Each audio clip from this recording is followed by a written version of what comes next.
September 5, 1972, the world was shocked when 11 Israeli athletes were murdered by Arab terrorists at the Munich Olympics.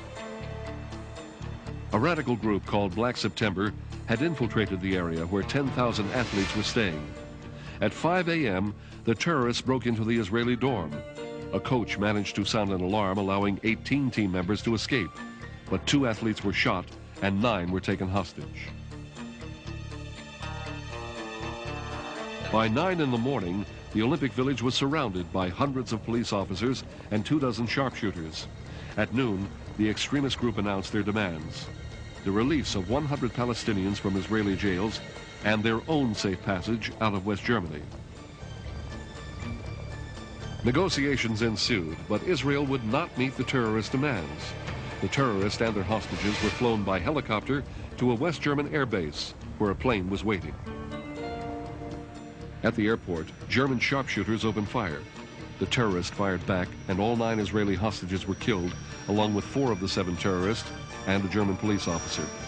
4 of the victims burned to death when a terrorist threw a grenade and set fire to their helicopter. The games were suspended for a time, but then continued after a memorial service for the victims. The German police received heavy criticism for the lack of security. We showed the Israelis this flat, and they agreed to it in a lot of visits.